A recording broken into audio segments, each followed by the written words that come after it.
Assalamualaikum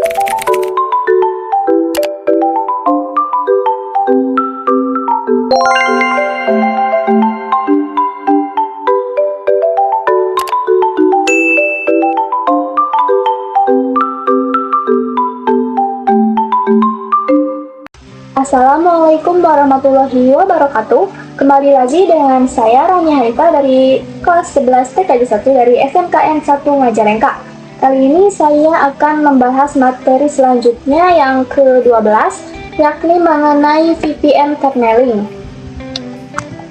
Masuk ke konsepnya, Virtual Private Network atau VPN secara umum dapat digunakan ketika menginginkan cara aman untuk mengakses jaringan LAN melalui internet dengan menggunakan konsep tunnel. Contoh dari VPN tunneling sangat luas dan beragam. Kita bisa ambil contoh sederhananya ketika terdapat satu perusahaan di Jakarta yang ingin terhubung ke cabangnya yang berada di Semarang dengan bisa mengakses jaringan LAN yang dimilikinya secara aman. Cara kerjanya dengan memanfaatkan tunneling yaitu membuat terowongan atau interface virtual yang dapat berjalan pada internet. Di antara cabang kasus yang implementasi yang bisa digunakan pada VPN tunneling adalah menghubungkan antar site. Misalkan terdapat suatu perusahaan yang cakupannya sudah lumayan besar, yang dimana perusahaan tersebut memiliki kantor pusat dan kantor cabang. Permasalahannya adalah antara kantor pusat dan kantor cabang terdapat geografisnya yang jauh. Misalnya terpusat dia berlokasi di Jakarta dan kantor cabang berlokasi di Semarang. Antara lokal di kantor pusat dan lokal di kantor cabang itu ingin saling berkomunikasi. Misal suatu perusahaan datanya sama, jadi agar bisa sharing itu ingin aksesnya lebih mudah. Kalau misalkan kita menggunakan layanan infrastruktur seperti fiber optik atau kabel ataupun berusaha pasti memerlukan biaya yang cukup mahal.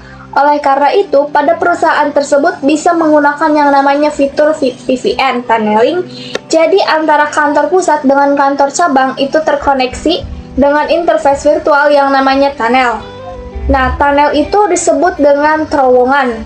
Jadi sebagai interval ketua yang menghubungkan antar kantor pusat dan kantor cabang, syaratnya adalah antara kedua kantor tersebut menggunakan router mikrotik yang sama, kemudian dua mikrotik tersebut terkoneksi dan dengan internet. Untuk internetnya pilih menggunakan cloud. Kemudian susunan topologinya ada net, mikrotik 1, mikrotik 2, PC 1, dan PC 2. Antara kedua mikrotik tersebut sudah terkoneksikan dengan internet, di mana internetnya menggunakan cloudnet, bahwasanya antara lokal dengan cabang itu memiliki yang namanya jaringan lokalnya sendiri.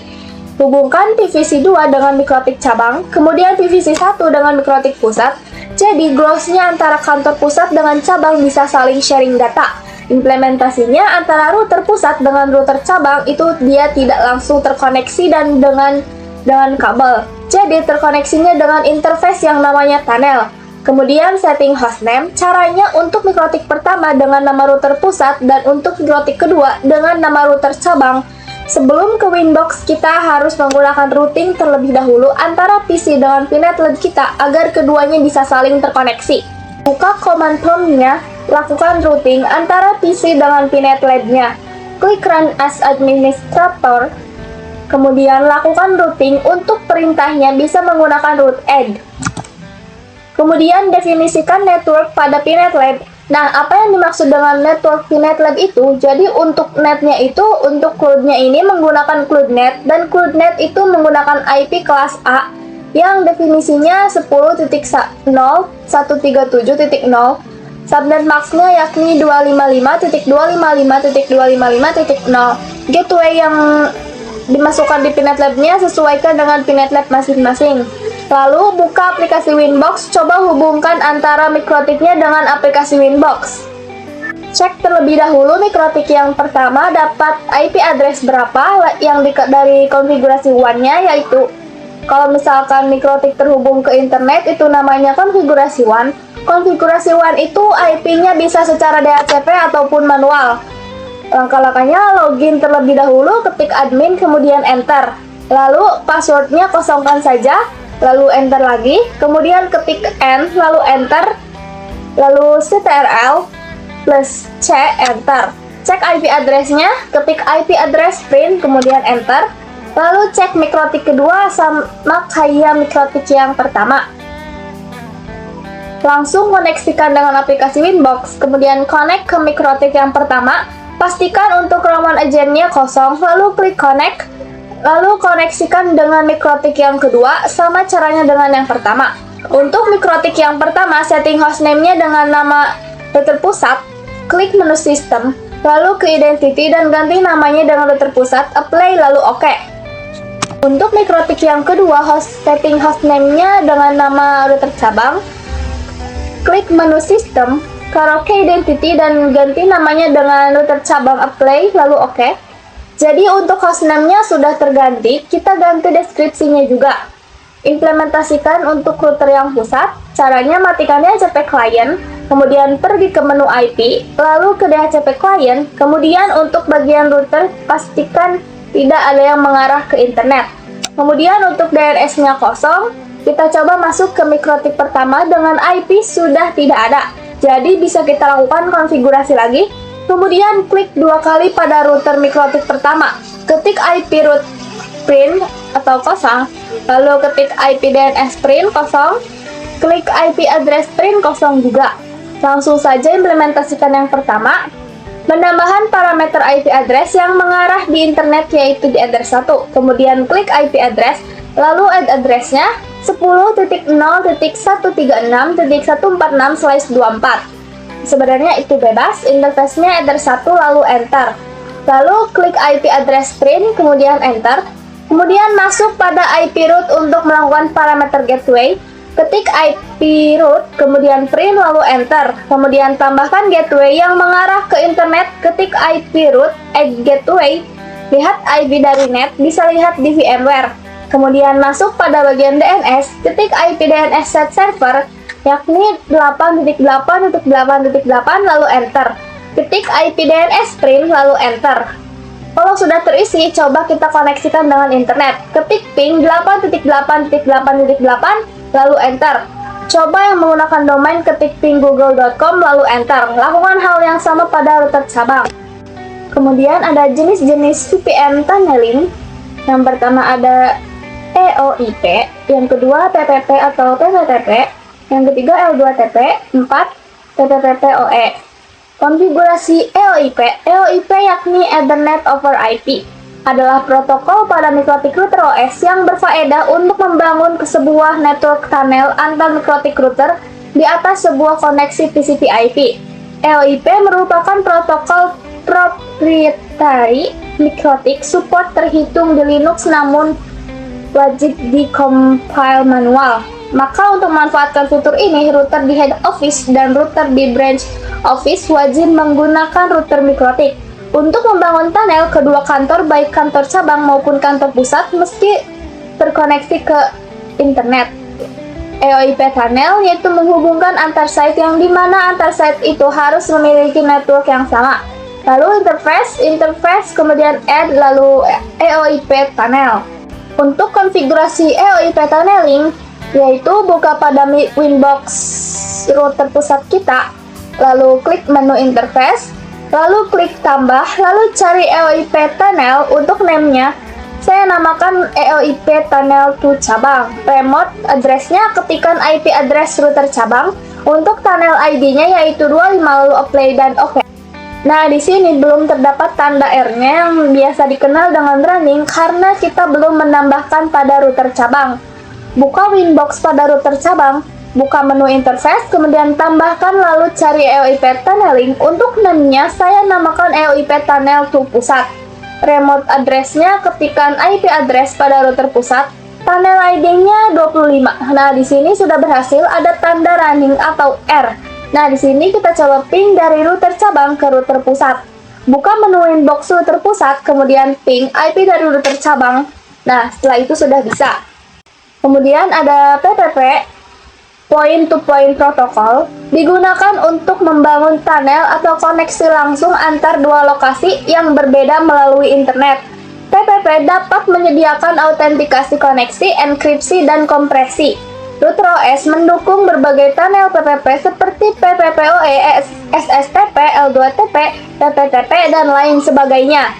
Kemudian PPTP, Point-to-Point Tunneling Protocol, merupakan salah satu tunnel yang menyediakan enkripsi melalui IP. Merupakan tunnel yang banyak digunakan karena hampir semua OS support PPTP client dapat digunakan untuk membuat koneksi aman antara jaringan lokal melalui internet.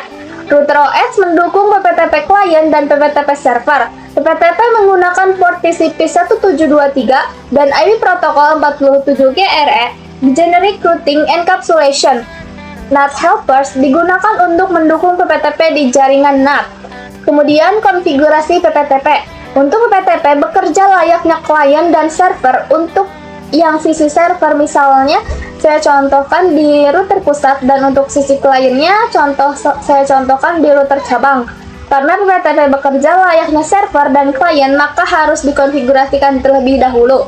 Untuk IP atau untuk interface yang mengarah ke kliennya dengan IP address, dan untuk Ether 2 di router pusat harus diisi IP address yang nantinya akan menjadi gateway untuk VPC 1, dan juga kita melakukan konfigurasi IP address pada Ether 2 di router cabang yang nantinya akan dijadikan gateway untuk VPC 2. Kita masuk router pusat terlebih dahulu, masuk pada menu IP, lalu ke addressnya, lalu di add atau ditambah.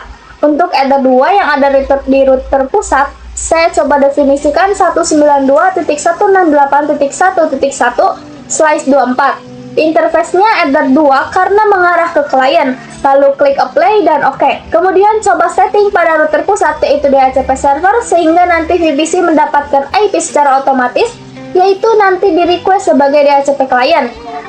Pergi kepada IP, bagian IP, lalu klik DHCP server, lalu ke menu DHCP setup. Untuk DHCP server interface-nya yaitu Ether 2, lalu di next-kan saja sampai akhir. Lalu coba request pada VPC 1, klik 2 kali pada VPC 1, klik IP DHCP, nanti akan ada pemberitahuan IP address secara otomatis, lalu ketik show IP, lakukan hal yang sama pada VPC 2. Untuk yang addressing pada Ether 2 sudah bisa, karena sudah berhasil, jadi langsung konfigurasikan PPTP. Caranya, buka menu Winbox router pusat, pergi pada menu PPP, lalu cari pada menu interface yang namanya PPTP server, lalu nanti enable-nya, checklist, dan nanti apply, lalu OK. Nah, sudah aktif PPTP-nya ketika kita sudah checklist. Nah, di sini misal kita ingin untuk sisi kliennya, ketika dia ingin terhubung PPTP tunnel ke kita, dia menggunakan username dan password, maka dari itu kita bisa bikin username dan password pada sisi PPTP servernya di menu secrets.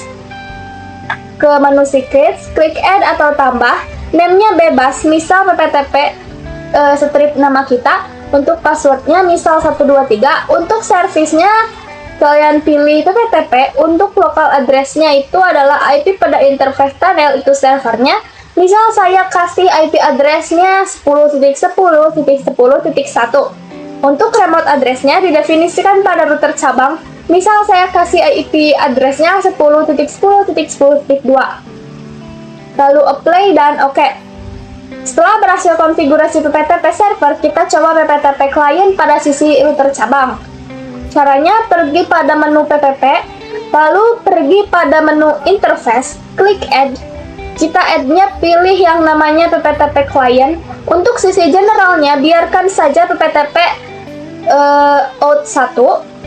Fokuskan pada menu deal out saja, karena di menu ini ada informasi terkait connect to. Connect to ini kita hubungkan pada router pusat, jadi kita definisikan IP dari router pusat, lalu isikan IP statiknya router pusat.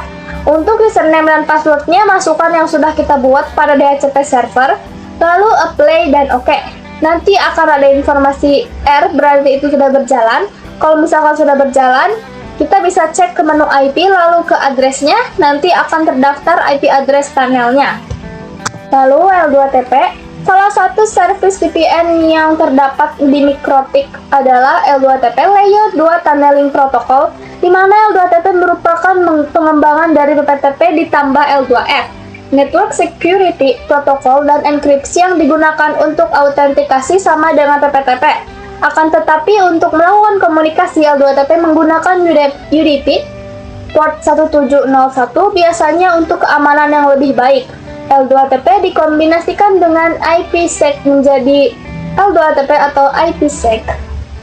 TPPoE, Point-to-Point Protocol over Ethernet, merupakan jenis protokol tunnel layer 2 yang digunakan untuk mengontrol akses jaringan. Salah satu jenis protokol tunnel yang banyak digunakan di ISP karena dapat dengan mudah melakukan manajemen banyak klien tanpa menggunakan IP publik. Kemudian memberikan autentikasi, enkripsi, dan kompresi. TPPoE hanya bekerja dalam satu jaringan atau one broadcast domain. Itu saja materi yang dapat saya sampaikan, kurang lebihnya saya meminta maaf. Terima kasih. Wassalamualaikum warahmatullahi wabarakatuh.